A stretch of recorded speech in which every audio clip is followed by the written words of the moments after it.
Welcome to the YouTube channel Graphically. आज के इस वीडियो में पढ़ेंगे वर्नियर कैलिपर और माइक्रोमीटर के बारे में।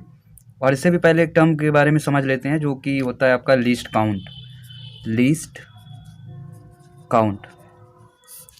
देखिए, लीस्ट काउंट एक बहुत ही सिंपल सा टर्म है। क्या होता है ये? जैसे आप कोई भी इंस्ट्रूमेंट यूज़ करते हैं किसी भी मेज़रमेंट के लिए, तो आप जो एक छोटी से छोटी मेज़रमेंट उस इंस्ट्रूमेंट से एक्यूरेटली मेज़र कर सकते हैं, वो होता है लीस्ट काउंट। तो इसको एक एग्जांपल के थ्रू समझते हैं। मान लीजिए आपके पास एक स्केल है। यहाँ पर हम एक स्केल लेते हैं। तो यहाँ पर आप देखो, आपसे कहा गया कि आप कुछ 3.2 सेंटीमीटर की डिस्टेंस आपको यहाँ पर बनानी है। तो आप देखो यहाँ से क्या कर सकते हो। ये मान लीजिए आपका ये 3 सेंटीमीटर हो गया। आपको बनाना है 3.2 सेंटीमीटर की एक लाइन बनानी है। तो यहाँ से हमने 3 सेंटीमीटर तक बना लिया। अब बचा 0.2 सेंटीमीटर। तो देखिए, आपको पता है कि 1 सेंटीमीटर में 10 mm होते हैं। तो यहाँ पर आप देख सकते हो कि ये जो स्केल है, आपकी स्केल पर ये जो एक लाइन होती है, पूरा ये जो लेंथ है ये पूरा 1 सेंटीमीटर की है और ये 10 पार्ट्स में डिवाइड है। तो हर एक पार्ट कितना है? 1 mm का है। तो जो आपका 2 सेंटीमीटर है, 0.2 सेंटीमीटर, इसका मतलब 2 mm के बराबर है। तो यहाँ पर आपकी जो 2 लाइन दिख रही है, यहाँ पर देखो, एक लाइन ये हो गई और दूसरी लाइन ये। तो ये वाला यहाँ तक की जो डिस्टेंस हो जाएगी, ये हो जाएगी 3.2 सेंटीमीटर। अब इसके बाद देखिए, यहाँ पर अगर आप बात करें लिस्ट काउंट की, तो अगर स्केल का लिस्ट काउंट की बात करें तो स्केल से आप कितनी मिनिमम डिस्टेंस एक्यूरेसी के साथ मेज़र कर सकते हैं, तो वो होगी आपकी 1 mm। कैसे होगी? जैसे यहाँ पर आप देखो, यहाँ पर हर एक पार्ट जो है ये 1 mm का है। जैसा कि अभी हमने जाना कि 1 सेंटीमीटर जो होता है 10 पार्ट्स में डिवाइड होता है। 1 सेंटीमीटर आपका जो है ये 10 पार्ट्स में डिवाइड है। तो हर एक पार्ट कितने का हो जाएगा? 0.1 सेंटीमीटर का। और 0.1 सेंटीमीटर हम लोग जानते हैं कि 1 mm के बराबर होता है। तो 1 mm की डिस्टेंस आप एक्यूरेसी के साथ यहाँ पर स्केल से मेज़र कर सकते हैं। लेकिन अगर 1 mm से कोई छोटी डिस्टेंस हो तो उसको कैसे मेज़र करेंगे? तो उसको मेज़र करने के लिए हम लोग डिफरेंट टाइप्स के आपके इंस्ट्रूमेंट यूज़ करते हैं। जैसे अगर आपको 0.1 mm की कोई मेज़रमेंट करनी हो तो उसके लिए आप वर्नियर कैलिपर का यूज़ करते हैं। अगर आपको इससे भी कोई छोटी डिस्टेंस है, कोई छोटी लेंथ है, जैसे मान लीजिए 0.01 mm है, पॉइंट के 2 डिजिट्स तक, तो उसकी वैल्यू आप फाइंड आउट करेंगे माइक्रोमीटर से। तो अब इसकी पहले हम लोग वर्किंग समझेंगे कि आखिर वर्नियर कैलिपर काम कैसे करता है या आपका माइक्रोमीटर काम कैसे करता है। तो पहले हम लोग पढ़ेंगे आपका वर्नियर कैलिपर के बारे में। तो इसको एक एग्जांपल के थ्रू समझते हैं। मान लीजिए आपको एक लाइन बनानी है। लाइन की लेंथ दी गई है 3.23 सेंटीमीटर और आपके पास स्केल है। तो आप कैसे बनाएंगे 3.23 सेंटीमीटर की लेंथ को? यहाँ पर देखिए, यहाँ तक तो आपकी ये जो लेंथ है वो 3 है और यहाँ पर जो दूसरा आपका डिवीज़न दिख रहा है ये है 3.2 सेंटीमीटर हो गया आपका। इससे जैसे ही ज़्यादा जाएंगे तो आपको मिलेगा 3.3, मतलब 3.2 और 3.3। इसके बीच में अगर आपको कुछ मेज़र करना हो तो आप स्केल के थ्रू तो मेज़र नहीं कर सकते हैं। यहाँ पर ये जो आपकी डिस्टेंस है 3.23, ये इसके बीच में कहीं ना कहीं लाई करेगी।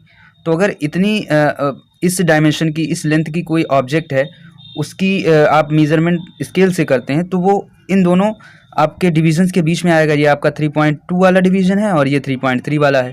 तो जो आप यहाँ पर मान लीजिए आप ऑब्जेक्ट की जब मेज़रमेंट करेंगे तो ये कहीं बीच में आएगा। तो आप एग्जैक्टली नहीं बता सकते हैं कि ये लेंथ कितनी है, क्योंकि ये आपको केवल 1 mm तक मेज़रमेंट देगा। इससे छोटी मेज़रमेंट करने के लिए आपको एक टेक्निक यूज़ करनी होगी, एक जुगाड़ बनाना पड़ेगा। तो उसके लिए हम लोग क्या करेंगे, जो आपका वर्नियर कैलिपर होता है, यहाँ पर करते क्या है हम, यहाँ पर देखिए, ये जो हर डिवीज़न है यहाँ पर आप देख सकते हो, जो ये 1 सेंटीमीटर की मान लीजिए लेंथ है, इसको हमने 10 पार्ट्स में डिवाइड किया। तो हर एक पार्ट जो हो जाता है आपका, ये एक डिवीज़न हो जाता है, ये 1 mm के बराबर हो जाता है, मतलब कि 0.1 सेंटीमीटर के बराबर। तो हमने एक काम किया, जो हमारे पास नॉर्मल स्केल थी, ये है हमारी नॉर्मल स्केल, और एक हमने बना ली एक वर्नियर स्केल। वर्नियर स्केल पे क्या किया, जैसे यहाँ पर नॉर्मल स्केल में होता है, नॉर्मल स्केल में जो 1 सेंटीमीटर होता है ये आपका 10 पार्ट्स में डिवाइड होता है। हमने क्या किया, हमने एक लेंथ ले ली 0.9 सेंटीमीटर की। मतलब यहाँ पर क्या है, यहाँ पर आपका ये टोटल तो लेंथ 10 mm है।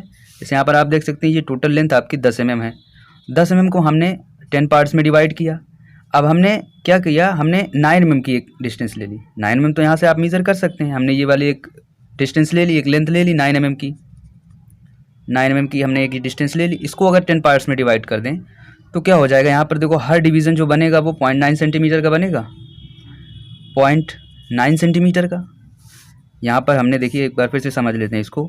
हमने यहाँ पर 2 लेंथ ली, एक लेंथ है 10 mm या फिर आप कह लीजिए 1 सेंटीमीटर, और दूसरी एक लेंथ ली हमने जो कि है 9 mm की, 9 mm, और इसको आप बोल सकते हो 0.9 सेंटीमीटर। इसको भी हमने 10 पार्ट में डिवाइड किया और इसको भी हमने 10 पार्ट में डिवाइड किया। तो अगर आपका 10 mm है और 10 पार्ट में डिवाइड है तो जो एक पार्ट होगा आपका वो 1 mm का होगा। यहाँ तक तो क्लियर होगा आई थिंक। ये आपका ये जो 1 डिवीज़न हुआ ये 1 mm का है।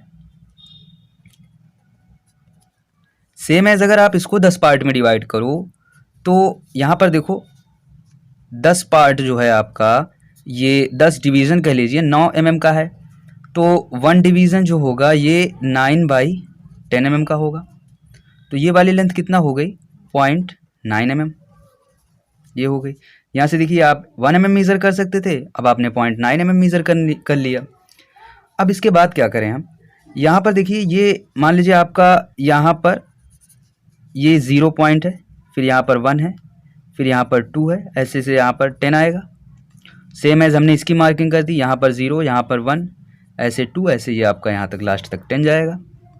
हमने क्या किया, हमने ये वाला जो इसका 1 था इसके 1 से कोइंसाइड करा दिया, एकदम मिला दिया। मतलब ये आपका यहाँ पर लेंथ बना लेते हैं। तो यहाँ पर आप देखिए ये इसका 0 डिवीज़न, ये पहला, ये दूसरा, सेम एज ये इसका 0 और ये इसका 1। तो हमने 1 और 1 का यहाँ पर कोइंसाइड कर दिया, यहाँ पर ये दोनों मीट कर रहे हैं। तो यहाँ पर देखिए हमने अभी पढ़ा था ये जो आपका मेन स्केल था और ये आपका वर्नियर स्केल था। मेन स्केल का हर डिवीज़न 1 mm के बराबर होता है, इसकी लेंथ 1 mm के बराबर, और ये वाली लेंथ आपको दी गई है 0.9 mm के बराबर। तो अब आप यहाँ पर देखिए ये वाली जो डिस्टेंस बची, मतलब यहाँ पर ये टोटल डिस्टेंस आपको 1 mm दी गई है, और यहीं से एक आप दूसरी यहाँ पर देखिए ये वाली जो वर्नियर स्केल वाली ये डिस्टेंस हो जा रही है 0.9 mm। तो ये वाली डिस्टेंस कितना बची 0.1 mm। तो अब आप देखिए आप इतनी डिस्टेंस को बिल्कुल एक्यूरेसी के साथ मेज़र कर सकते हैं। यहाँ पर आपका 0.1 mm आ गया, तो अब आपको कोई प्रॉब्लम नहीं होगी 0.1 mm की डिस्टेंस मेज़र करने में। तो यही जो होता है आपका, यही बेसिक प्रिंसिपल है आपके वर्नियर स्केल का, कि यहाँ पर जो भी आपका पॉइंट मीट करता है, अक्सर ये कहा जाता है कि जो पॉइंट मीट करता है वो पॉइंट हम लोग नोट करते हैं, फिर उसके बाद उसकी वैल्यू हम लोग फाइंड आउट करते हैं जो आपका मेज़रमेंट आया। तो यहाँ पर अगर हम इसके लिस्ट काउंट की बात करें वर्नियर स्केल की, तो यहाँ पर आप देखें ये जो आपकी 0.1 mm की डिस्टेंस है ये आप बिल्कुल एक्यूरेसी के साथ मेज़र कर सकते हैं। कैसे कर सकते हैं आपने अभी सीखा। यहाँ पर ये वाली डिस्टेंस 1 mm है और ये वाली लेंथ जो है ये 0.9 mm है। आपने ये वाला जो पॉइंट था 1 और 1 डिवीज़न का, इन दोनों का मीट कर दिया, तो ये वाली जो लेंथ बची और ये हो गई आपकी 0.1 mm। अब आप देखिए अगर आपका जो वर्नियर स्केल होता है, वर्नियर कैलिपर होता है, वो कैसे यहाँ पर होता है। तो यहाँ पर देखिए वर्नियर कैलिपर में एक आपका जो होता है ये मेन स्केल होता है, बिल्कुल इस तरह का कुछ बना होता है, ये कुछ इस तरह का मान लीजिए बना हुआ है।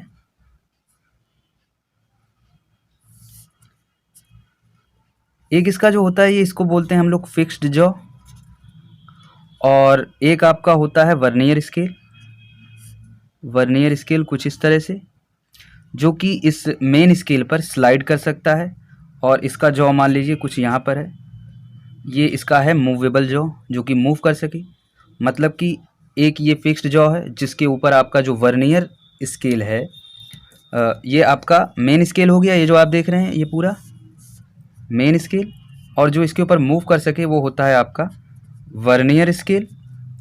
अब यहाँ पर आप कोई ऑब्जेक्ट रखते हैं और ऑब्जेक्ट की लेंथ, ऑब्जेक्ट का जैसे आपने यहाँ पर मान लीजिए कोई एक स्फेरिकल ऑब्जेक्ट रखा, कोई एक स्फीयर रख दिया, और उसकी आपने यहाँ पर डायमीटर मेज़र करनी, क्योंकि ये इसकी डायमीटर ही होगी।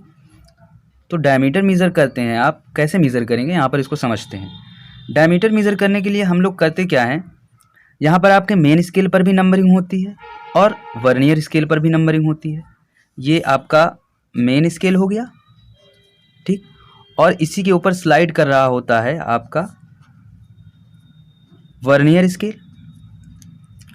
आपके मेन स्केल पे भी नंबरिंग होती है और आपके वर्नियर स्केल पर भी नंबरिंग होती है। ये आपका मेन स्केल है और ये वर्नियर स्केल है। और यहाँ पर देखें आपका हर डिवीज़न यहाँ से मान लीजिए 0 से स्टार्ट है, ये 0 1 2, और फिर यहाँ पर आप देखिए यहाँ पर मान लीजिए 3 आ गया, और यहाँ पर आपके जो वर्नियर स्केल की डिवीज़न है, यहाँ पर मान लीजिए कुछ 1 है, यहाँ पर आपका लास्ट वाला 0 है, 1 है, 2 है, 3 है एंड सो ऑन चला गया जहाँ तक है। तो यहाँ पर अगर हम बात करें वन मेन स्केल डिवीज़न की, वन मेन स्केल डिवीज़न, तो वो कितना है, वो है आपका 1 mm के बराबर। मिनिमम डिस्टेंस आप 1 mm मेज़र कर सकते हैं। और जो आपका वर्नियर स्केल है, वर्नियर स्केल में आपने क्या किया था, जैसा कि हमने पहले पढ़ा था कि हम लोगों ने एक 9 mm की लेंथ ले ली और उसको 10 पार्ट्स में डिवाइड कर दिया। तो 1 वर्नियर स्केल डिवीज़न जो हुआ ये आपका हो गया 0.9 mm का। ठीक, अब यहाँ पर आप क्या करते हो, यहाँ पर आप देखते हो कि वर्नियर स्केल का कौन सा डिवीज़न आपके मेन स्केल के डिवीज़न से मैच कर रहा है। तो यहाँ पर हम मान लेते हैं, यहाँ पर मान लीजिए आपने कोई ऑब्जेक्ट रखा, तो यहाँ पर मान लो आपका ये 3 वाला जो वर्नियर स्केल पर 3 डिवीज़न बना हुआ है, ये इसके किसी एक डिवीज़न से मीट कर रहा है। ये मान लो यहाँ पर 5 है, तो आपने ये नोट कर लिया 3। तो यहाँ पर हमने लिख लिया कि जो आपका 3 है वर्नियर स्केल का, वो मेन स्केल के 5 से कोइंसाइड हो रहा है, मीट कर रहा है। ठीक, तो अब हमें बतानी है कि हमने डायमीटर मेज़र कितना किया, कि कैसे बताएंगे हम। तो यहाँ पर आप देखो, यहाँ पर आप लेंथ तो मेज़र ही कर लिए, मतलब आप डायमीटर तो यहाँ तक 2 तक तो मेज़र ही कर लिए, और 2 और 3 के बीच में ही है कुछ ना कुछ, और वही हमें बताना है। जैसे कि आप देखो, कोई अगर एक लेंथ आप स्केल से जब मेज़र करते हैं, मान लीजिए 2.24 की कोई लेंथ होती, आप उसको स्केल से मेज़र करते, तो यहाँ पर 2.2 वाला आपका डिवीज़न होता और यहाँ पर कोई 2.3 वाला होता, बीच में 2.24 आता, जिसको कि मेज़र नहीं कर सकते हैं। तो सेम एज़ यहाँ पर जो आपका मेज़रमेंट है वो तो 2 है, 2 सेंटीमीटर हो गया, क्योंकि सेंटीमीटर है यहाँ पर, सॉरी यहाँ पर ये mm है आपका, हर डिवीज़न जो है आपका ये 1 mm के बराबर है, तो ये आपका 2 mm हो गया। तो 2 mm से ही कुछ ज़्यादा है आपकी जो डायमीटर है इस स्फेयर की। तो यहाँ से देखो आप, ये आप यहाँ से इसको सही से बना लिया जाएगा। ये 0 है, 1 है, 2 है, 3 है, 4 है और 5 आपका मीट कर रहा है। और सेम एज़ वर्नियर स्केल है, 2 और 3 के बीच में कहीं यहाँ पर 0 है। ओके, फिर ये आपका मीट कर रहा है 5 पर जाकर, 3 मीट कर रहा है, 1, 3 हो गया, 2 हो गया और यहाँ पर कहीं 1 होगा। तो ये 3 और 5 आपस में मीट कर रहे हैं। ये आपका वर्नियर स्केल वाला है और ये मेन स्केल वाला है। तो यहाँ पर देखो आप, ये जो टोटल लेंथ है ये कितना है, ये टोटल लेंथ आपकी 5 mm है, 5 mm, या आप कह लीजिए 5 main scale division, 5 main scale division, क्योंकि 1 मेन स्केल डिवीज़न 1 mm के बराबर है, तो 5 mm हो गया। यहाँ तक आई थिंक कोई प्रॉब्लम नहीं होगी। ये आपकी मेज़रमेंट डायमीटर की हो रही है। और ये जो आपकी लेंथ है ये कितना है जो कि मीट कर रही है, यहाँ पर देखिए ये लेंथ दी गई है आपको 3, 1 2 3। तो आप देखो ये वाली लेंथ से अगर आप ये वाली घटा दो, मतलब यहाँ तक देखो आप, ये पूरा पता है आपको और ये वाली भी पता चल गई अब। तो अगर इतने में से आप इतना घटा दो तो ये आपकी लेंथ नहीं आ जाएगी। तो बस हमें यही पता करना था, क्योंकि यही लेंथ आपको पता करना है कि ये कितना है, 2 और 3 के बीच में कितना है। तो देखिए यहाँ पर ये टोटल लेंथ आपको पता चल गई कितना है। टोटल लेंथ कितना हो जाएगी, ये है आपकी 3, और हर वर्नियर स्केल डिवीज़न आपका जितने mm का होगा तो 0.9 mm का है, तो चाहे आप मल्टीप्लाई कर दें। तो अगर हम एक जनरल फार्मूला देखना चाहें तो हम यहाँ पे VHD लिख देते हैं। ठीक, तो यहाँ से देखो आप क्या आ गया, यहाँ पर हम इसको सभी को एक जनरल फार्मूले में लिख लेते हैं। और देखिए आपका जो लीस्ट काउंट होता है, लीस्ट काउंट क्या था, लीस्ट काउंट यहाँ पे देखो आप 0.1 mm के बराबर आ रहा था। मतलब आपका जो एक मेन स्केल डिवीज़न था और जो आपका 1 वर्नियर स्केल डिवीज़न था, आपने 1 मेन स्केल डिवीज़न में से 1 वर्नियर स्केल डिवीज़न घटा दिया, तो ये आपके लीस्ट काउंट के बराबर आ गया। तो आपको बार बार क्वेश्चन में दिया जाएगा कि इस वर्नियर स्केल का लिस्ट काउंट इतना है, इस वर्नियर स्केल का लिस्ट काउंट इतना है। तो यहाँ पर आप देखो इसका डिफरेंस आपको पता है, यह तो एक बिल्कुल कांस्टेंट वैल्यू होगी लिस्ट काउंट उस वर्नियर स्केल के लिए। तो यहाँ पर हम इसकी वैल्यू रख देते हैं। तो यहाँ पर हम एक काम करते हैं, यहाँ पर हमने क्या किया, इसको हमने 3 + 2 में करके लिख लिया, मतलब लिख दिया हमने 2 MSD + 3 MSD और माइनस में आपका ये इधर है 3 VSD। तो यहाँ तक आई थिंक कोई प्रॉब्लम नहीं होगी, बिल्कुल सिंपली चल रहा है, बिल्कुल रिलेशन। फिर इसके आगे देखिए हमने क्या किया, यहाँ पर हमने जो आपका 2 MSD था इसको अलग लिख लिया और यहाँ पर आपका 3 हो जाएगा, सॉरी ये 3 MSD और -3 VSD। तो यहाँ से आप 3 अगर कॉमन ले लो तो यहाँ पर आप देखो क्या आ जाएगा 1 MSD माइनस 1 VSD, मतलब या आप लिख दीजिए MSD माइनस VSD। तो ऑब्वियसली सी बात है कि 1 MSD माइनस 1 VSD हो रहा है। तो यहाँ पर 1 MSD माइनस 1 VSD आपके लिस्ट काउंट के बराबर है। 3 इंटू में आपको लिस्ट काउंट कर देना है और आपकी डायमीटर की वैल्यू आ जाएगी। तो MSD आपको भी दिया होगा, MST भी दिया होगा कि मतलब मेन स्केल का जो डिवीज़न है वो ऑब्वियसली बात है कि 1 mm में ही डिवाइड होगा। तो यहाँ पर ये हो गया 2 mm और जो आपका लिस्ट काउंट है 0.1 mm का, तो यहाँ पर देखो आप क्या आ जाएगा 2 और 0.1 इंटू 3 हो जाएगा 2.3 mm आ गया। तो यहाँ पर आप देखिए जो पहले आप बता नहीं सकते थे कि आपका जो डायमीटर है वो कितना है, अब आप यहाँ पर बता सकते हैं। और अगला एक पॉइंट यहाँ पर और भी देख लीजिए, यहाँ पर देखिए जैसे हमने यहाँ पर देखा है कि ये 1 mm में डिवाइड है, तो ये पूरा आपका जो मेन स्केल होता है इस पर पूरी रीडिंग पड़ी होती है आपकी। यहाँ पर जैसे 0 से स्टार्ट हुआ, फिर यहाँ पर 5 आएगा, फिर यहाँ पर कहीं 10 होगा तो आपका 1 सेंटीमीटर हो गया, फिर ऐसे ही है आपका। ये तो बहुत ही लार्ज में दिखाया गया है, बट जो आपका जितनी डिस्टेंस होती है उतना ही है, जो कि बहुत छोटी सी डिस्टेंस होती है 1 mm। तो यहाँ पर बस हमने इंदाज किया हुआ है समझने के लिए। तो आई थिंक आपको समझ में आ गया होगा कि यहाँ पर ये कैसे हम लोग फार्मूला लिखते हैं कि डायरेक्ट जो आपको मेज़रमेंट करना हो, मेज़रमेंट की वैल्यू लिखा होता है अक्सर कि 2 इंटू में आपका जो जो मेन स्केल डिवीज़न है आपने जो मेज़र किया, और प्लस में जो आपका नंबर कोइंसाइड कर रहा है वो आप वर्नियर कैलिपर के लिस्ट काउंट से मल्टीप्लाई कर देते। तो अगर इसका एक जनरल फार्मूला देखें तो क्या लिखेंगे, measurement is equals to measurement via vernier calliper is equals to reading on main scale plus में जो आपका नंबर कोइंसाइड हो रहा है, नंबर कोइंसाइडेड इन 2 में लिस्ट काउंट। ये आप देखिए आपका जनरल फार्मूला मिल जाएगा। कहाँ से आया, हम बिल्कुल बेसिक से चल रहे हैं, तो कहाँ से आया आप यहाँ पर समझ गए हैं। तो आज का ये वीडियो यहाँ पर एंड करेंगे और इसके नेक्स्ट वीडियो में हम लोग पढ़ेंगे माइक्रोमीटर, या जिसको एक अलग नाम आप समझिए स्क्रू गेज। उसको कैसे बनाते हैं वो आपका कैसे बिल्कुल बेसिक से पढ़ेंगे कैसे काम करता है, तो उसको हम लोग करेंगे नेक्स्ट वीडियो में।